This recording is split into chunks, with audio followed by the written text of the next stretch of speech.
Hello and नमस्ते welcome back to my YouTube channel दर्शक पनि यहाँलाई स्वागत छ मेरो यस युट्युब च्यानलमा। पक्कै पनि यहाँहरूले मेरो भिडियो हेर्दै हुनुहुन्छ भने कृपया मेरो युट्युब च्यानलमा सब्सक्राइब गर्न चाहिँ नभुल्नुहोला। मेरो युट्युब च्यानलमा गएर नजिकैको रहेको बेल आइकनमा क्लिक गरेर अलमा गएर क्लिक गर्नुभयो भने मेरो यस्तै थुप्रै भिडियोहरू यहाँहरूले प्राप्त गर्नुहुनेछ, निकै नै महत्त्वपूर्ण भिडियोहरू। यहाँहरू समक्ष आज पनि मैले एकदमै महत्त्वपूर्ण विषयवस्तु लिएर उपस्थित भइसकेको छु। यहाँहरूसँग सँगै सहयात्री गर्ने यहाँहरूकै सदा चाहिँ यहाँहरूसँग उपस्थित हुने म गगन सिंह गुरुङ उपस्थित भइसकेको छु। यहाँहरू समक्ष आज निकै महत्त्वपूर्ण विषयवस्तु छ। यहाँहरूसँग आजको विषयवस्तु रहेको छ प्रहरीसँग सम्बन्धित। प्रहरी निरीक्षक र प्रहरी सहायक निरीक्षकको रिजल्ट चाहिँ आएको थिएन। यो चाहिँ सेड्युल कार्यतालिका जुन लिखित कहिले हुन्छ भनेर त्यो रिजल्ट त्यो नोटिस आइसकेको छ यहाँहरू समक्ष। स्वास्थ्य परीक्षण गरिसकेपछि यहाँहरूको लिखित कहिले हुन्छ भनेर त्यो कार्यतालिका आइसकेको छ। सहायक निरीक्षक र इन्सपेक्टरको सँगै आएको छ है यहाँहरू समक्ष। मैले यहाँहरूलाई भर्खरै देखाइसकेको छु। यहाँहरू समक्ष देख्न सक्नुहुन्छ प्रहरी निरीक्षकको जेठ 22 गतेदेखि सुरु हुनेछ। जेठ 22 गतेदेखि 22, 23 र 24 गते।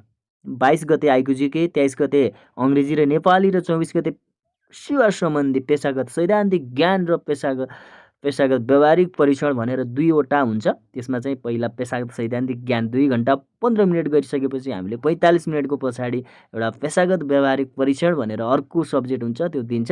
त्यति बेलै त्यो चाहिँ यहाँहरूले चाहिँ बुझ्न सक्नुहुनेछ। र अर्को प्रहरी सहायक निरीक्षकको पनि यहाँहरूले देख्न सक्नुहुन्छ। प्रहरी सहायक निरीक्षकको चाहिँ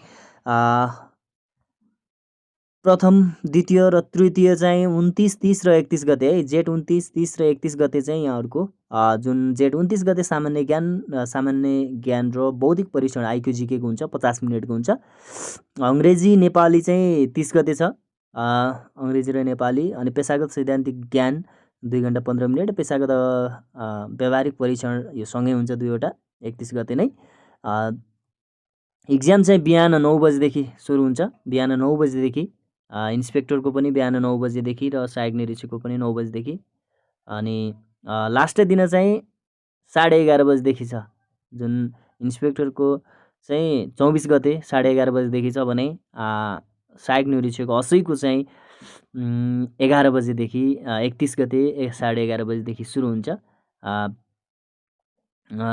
विस्तृत स्वास्थ्य परीक्षणमा उत्तीर्ण सबै उम्मेदवारहरूले आफ्नो चाहिँ हेर्न सक्नुहुन्छ, कहाँ पर्यो भनेर पनि थाहा पाउन सक्नुहुनेछ। र इन्सपेक्टरको परीक्षा केन्द्र चाहिँ तोकिसकेको छ र सहायक निरीक्षकको चाहिँ परीक्षा केन्द्र चाहिँ तोकेको छैन। परीक्षा सञ्चालन गर्ने लोक सेवा आयोग अन्तर्गतका कार्यालयले तोके बमोजिम हुनेछ भनेछ। सहायक निरीक्षकको चाहिँ तोकेको छैन, इन्सपेक्टरको चाहिँ तोकिसकेको छ है। त्यस कारणले दर्शक पनि यहाँहरूले चाहिँ सोही अनुसार हेर्नुहोला र आफ्नो कहिले परेको छ त्यही अनुसारले तयारी गर्नुहोला भन्दै यहाँहरू समक्ष यो छोटो भिडियोबाट म बिदा हुने अनुमति चाहन्छु। हस्त नमस्ते, शुभ दिन।